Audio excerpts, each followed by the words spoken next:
Hello દોસ્તો, કેમ છો? તો સ્વાગત છે આપણા નવા વિડીયોમાં. તો આજે આપણે રિઝનિંગની વાત કરીશું. રિઝનિંગ એક એવું સબ્જેક્ટ છે જે આપણે વારંવાર કરીએ તો ઓછો પડે, બરાબર. પ્રેક્ટિસ જેટલી કરો એટલી વધારે જરૂરી છે રિઝનિંગની, બરાબર. કેમ કે રિઝનિંગ એ કોન્સ્ટેબલમાં છે એ 30 માર્ક્સનું છે અને પીએસઆઈમાં છે એ 50 માર્ક્સનું છે, બરાબર. એટલે પ્રેક્ટિસ કરવી ખૂબ જરૂરી છે. એટલે દરરોજનું દરરોજ કરો તો વાંધો ના આવે. તો રિઝનિંગ માટે મારી જોડે બે બુક છે, બરાબર. એક છે આપણી રિઝનિંગ માટે યુવાની, બરાબર. આ છે, બરાબર. એ પ્રેક્ટિસ માટે પણ છે અને શીખવા માટે પણ છે. અને બીજી છે નીરજ ભરવાડની મારી જોડે બે બુક છે. એક પાર્ટ 1 છે, બરાબર. આ પાર્ટ 1, એ પાર્ટ 1 છે એ શીખવા માટે છે, બરાબર. અને અંદર થોડા પ્રેક્ટિસ કરવા માટે પણ આવે છે. એની લેન્થ તમે જોઈ શકો છો, આટલી છે. અને બીજી છે પાર્ટ 2 છે, બરાબર. એ પાર્ટ 2 છે એ સ્પેશિયલ પ્રેક્ટિસ કરવા માટે છે. જેટલા પણ બને એટલા કેટલા 1300 પ્લસ ક્વેશ્ચનો આપેલા છે અંદર પ્રેક્ટિસ કરવા માટે. અને અગાઉ પૂછાયેલી એક્ઝામની જેટલી બી ભરતી હોય એ બધા આમાં કવર થઈ જાય છે. એટલે આ બુકમાંથી શીખવા પણ મળે છે અને પ્રેક્ટિસ કરવા પણ મળે છે. આ બંને બુક ઇનફ છે, બરાબર. તો આપણે જોઈએ કે કેવી રીતના રિઝનિંગ કરવું જોઈએ, બરાબર. એનું રિવિઝન કેવી રીતે કરવું જોઈએ એ બધું આજના વિડીયોમાં કવર કરી લેશું. તો ચલો વિડીયો શરૂ કરીએ. તો આમાંથી પહેલા યુવામાં કયા કયા ટોપિક છે, આમાં પણ થોડા અલગ ટોપિક છે, આમાં પણ અલગ છે. તો થોડું બતાવી દઉં તમને કે કેવી રીતના કયા કયા ટોપિક ખાસ કરો, બરાબર. જો રોમન અંક તો ખાસ કરવાનું છે. રોમન અંક છે એ વારંવાર ક્યારેક ક્યારેક કોઈક એક્ઝામમાં પૂછાય છે એટલે કરી દેવાના. સમસંબંધ બહુ પૂછાય છે, સીસીમાં પૂછાય હતું, હમણાં પણ કદાચ પૂછાઈ શકે છે, તો કરી દેવાના. કોડિંગ ડીકોડિંગ વાળા તો આવે છે. શ્રેણી તો ખાસ આઈએમપી છે. શ્રેણીના 2-3 ક્વેશ્ચનો હશે એટલે શ્રેણી ખાસ કરી દેવાની. ક્રમ કસોટી એટલે એ પણ પૂછાય છે, એ પણ કરી દેવાની. બાકી ગાણિતિક ક્રિયાઓ એ બધું કરી દેવાનું. કેલેન્ડર ખાસ કરી દેજો. કેલેન્ડરના પ્રશ્નો વારંવાર આવતા હોય છે, બરાબર. એટલે કેલેન્ડર ખાસ કરી દેવાનું. પછી ઘડિયાળના ક્વેશ્ચનો હશે, 1-2 તો હશે જ, એટલે ઘડિયાળ ખાસ કરી દેજો. દિશાની અંતર પણ કરી દેજો. દિશા અંતર આઈએમપી છે. બ્લડ રિલેશનશિપ આઈએમપીમાં લોહીના સંબંધો ખૂબ છે. બેઠક વ્યવસ્થા પણ આઈએમપી છે, બરાબર. પાસો પણ કદાચ પૂછાઈ શકે, બરાબર. કેમ કે એ આકૃતિમાં આવે છે એટલા માટે પાસો. વેણાકૃતિ વાળા પૂછાઈ શકે છે, બરાબર. દર્પણ વાળા પૂછાઈ શકે છે, એટલે ખાસ કરી દેજો, બરાબર. એ ખાસ છે. આટલા ચેપ્ટરો આમાં આપેલા છે, બરાબર. એટલું બધું ખાસ નથી, પણ ખાસ આઈએમપી માટે આ બુક છે આપણા જોડે. તો આ બુકમાંથી હું કરું છું અને ઓલમોસ્ટ મારું બધું થઈ ગયું છે. મેં નોટ્સ પણ બનાવેલી છે. એ નોટ્સ આપણે ટેલિગ્રામમાં અપલોડ કરી દીધી છે, એકવાર જોઈ લેજો. જો રોમન, દિશા, ક્રમ, સંખ્યા, મૂળ, સંકેત, વિસંકેત બધા બેઠક વ્યવસ્થા, શ્રેણી, લોહીના સંબંધ, ઘડિયાળ, બરાબર. કેલેન્ડર, મિશ્ર પ્રશ્નો એ બધું કરવાનું છે. પછી આજે અડધા કહેતા હતા કે નોન વર્બલ કરવાનું છે કે નહીં, તો નોન વર્બલ કરવાનું છે, બરાબર. એ ખાસ જરૂરી છે. એમાં જેટલું તમને યોગ્ય લાગે એટલા કરી દેજો. જેમાં દર્પણના પ્રશ્નો આવે, જળ પ્રતિબિંબના પ્રશ્નો આવે, પછી પાસો આવી જાય, બરાબર. પછી વેણ આકૃતિ આવી જાય, બરાબર. એ બધું ખાસ કરવાના છે, બરાબર. તો રોમન અંક છે એ રોમન અંક કેવી રીતે કરી શકો છો કે આ રીતના અહીંયા શોર્ટકટ આપેલું છે, બરાબર. 1, 2, 3, 4, 5, 6, 7, 8, 9, 10 10 સુધી તમને પરફેક્ટ આવડી જાય તો ઓટોમેટિક પછી તમને બીજા બધા લખતા આવડી જાય. એટલે આ બુક કદાચ તમારી જોડે હોય તો તમે વાંધો ના આવે કે કેવી રીતના લખવું જોઈએ, બરાબર. તો આ કોડો ખાસ આઈએમપી છે, આ કરી દેવાનું. આ લાઈન છે એ આવડી જાય બી, બરાબર. 1, 5, 10, 50, 100, 500 અને 1000 તો બીજું ઓટોમેટિક તમને બધું લખતા આવડી જાય. એ રોમન અંક બહુ ઈઝી છે, બરાબર. એકવાર પ્રેક્ટિસ કરો તો આવી જાય એવું છે. દિશા ખાસ જરૂરી છે. દિશામાંથી બધા પ્રશ્નો પૂછાતા હોય છે. તો પહેલા તમને આ આપણે કોમ્પિટિટિવ એક્ઝામની તૈયારી કરતા હોય, પૂર્વ, પશ્ચિમ, ઉત્તર, દક્ષિણ આ ખાસ આવડવું જોઈએ, એટલે વાંધો આવે નહીં.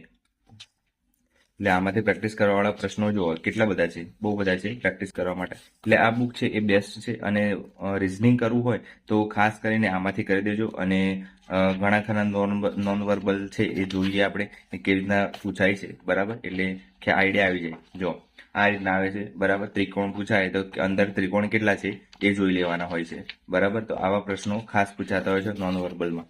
પછી આવી રીતના આ પાસો આપેલો હોય તો પાસો આવી રીતના કેવી રીતના અંદર બીજો એની સામે કયો આંકડો હશે એ વારંવાર પૂછાતો. આવી રીતે ખુલ્લો પાસો પણ આપેલો હોય, બરાબર.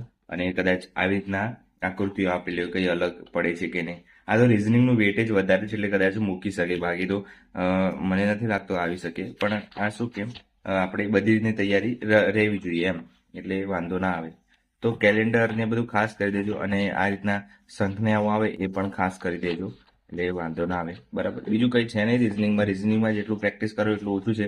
પાર્ટ 2માં છે એ આપણે પ્રેક્ટિસ કરવા જેવો સબ્જેક્ટ છે.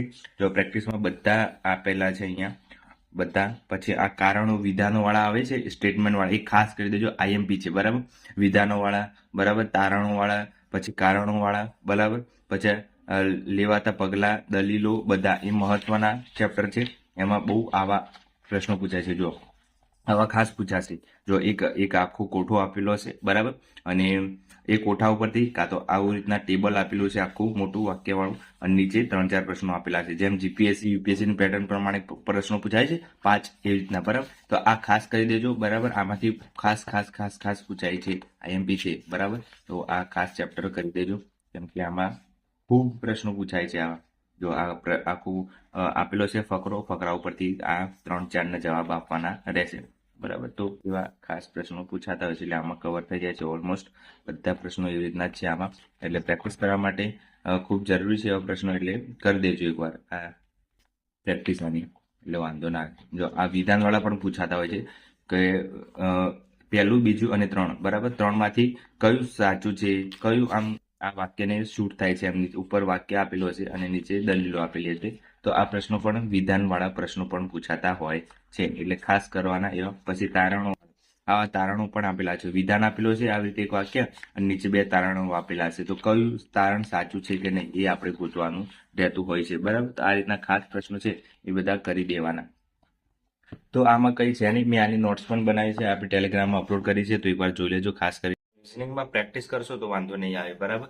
બીજું કે કોઈ બી સબ્જેક્ટ હોય એની નોટ્સ બનાવેલી હોય તમારે, તો ફટાફટ રિવિઝન કરતા ફાવે, અંદર મેન પોઈન્ટ શું છે એ જોતા ફાવે, અને ફટાફટ થઈ જાય રિવિઝન, બરાબર. એટલે ખાસ આવી રીતે બધું છે એ કરી દેજો. આ 2 બુક હોય એટલે ઇનફ છે, એટલી પ્રેક્ટિસ કરો તો પણ વાંધો નહીં આવે કોન્સ્ટેબલ વાળા માટે. પણ બીજી કોઈ પ્રેક્ટિસ કરવી હોય તો બીજી કોઈ પ્રેક્ટિસ લાવી દેજો, અને એમાંથી પ્રેક્ટિસ કરતા રહેજો, એટલે રિઝનિંગ છે એ આવડી જશે, બરાબર. અને ના આવડતું હોય તો દરરોજ એક દિવસમાં 2-3 ચેપ્ટર પૂરા કરી દો, તો એક્ઝામ આપતા પહેલા પૂરું થઈ જશે રિઝનિંગ. કેમ રિઝનિંગમાં સ્કોરિંગ સબ્જેક્ટ છે, ફટાફટ આવડી પણ જાય એકવાર શીખી લો એટલે, અને પછી માર્ક્સ પણ એમાં કવર થઈ જાય, બરાબર. અને બીજું કે આપણે કોઈને બુક ખરીદી હોય તો નીચે લિંક મૂકી દઈશ, આ નીરજ ભરવાડની બંને મેથ્સ રિઝનિંગની, બરાબર. તો લાવી હોય તો લાવી દેજો, કેમ કે ખૂબ યુઝફુલ છે અને માર્ક્સ વધારે છે એટલા માટે, બરાબર.